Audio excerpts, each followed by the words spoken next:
우주, 의학, 기후변화, 현장에서 직접 취재한 과학 이야기를 전합니다. 정종호의 지금은 과학 시작합니다. 제가 출입하는 세종시 과학기술정보통신부 곁에는 야트막한 산이 있습니다. 4월 어느 날 점심을 먹고 10분 정도 걸었습니다. 사르르 바람이 불어오고 푸릇푸릇 녹색이 눈을 시원하게 합니다. 맑은 공기가 온몸을 휘감고 지나가는 느낌이 상쾌합니다. 숲이 주는 선물은 참 좋습니다. 기후변화는 과연 어느 정도 진행되고 있는 것일까요? 미국 국립해양대기청이라고 하죠. 노아는 최근 5가지 방법을 통해 과학자들은 기후변화를 파악하고 분석한다라고 설명했습니다.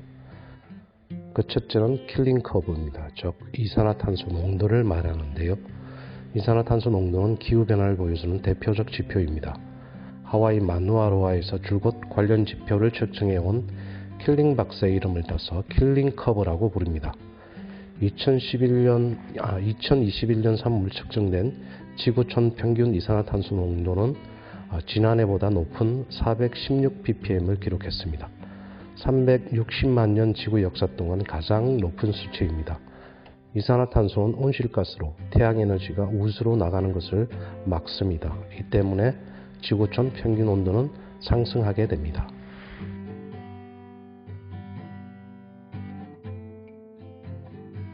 두 번째는 바다 온도를 통해 과학자들은 기후변화를 설명합니다. 노아는 4,000여 개에 이르는 자동 부표를 통해 관련 지표를 분석합니다. 바다는 열을 흡수하고 저장하는 역할을 하는데요. 지난 50년 동안 지구 가열화의 90%는 바다에서 발생했습니다. 바다 온난화를 파악하는 것은 해수면 상승, 산호초 생태계 파괴, 수산업 등과 매우 밀접하게 연결된 중요한 지점입니다. 세 번째로 기후변화와 허리케인 발생 연관성으로 과학자들은 진단합니다.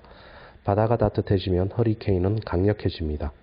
따뜻한 물에서 에너지를 얻기 때문입니다. 대서양의 허리케인뿐 아니라 우리나라에 영향을 미치는 태평양의 태풍, 또 인도양의 사이클론 등도 바다 온도가 상승하면서 더 강력해지는 것으로 분석됐습니다. 네 번째, 얼음으로 과학자들은 기후변화를 분석합니다. 얼음의 양을 아는 것은 기후변화의 현재를 파악하는 기본입니다.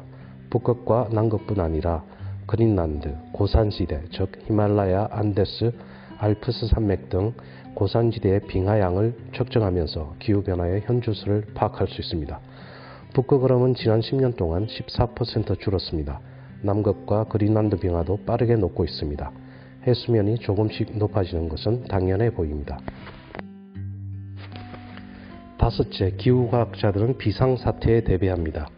기후변화 때문에 발생하는 이상기후는 예측 불가능하다는 데 문제의 심각성이 있습니다.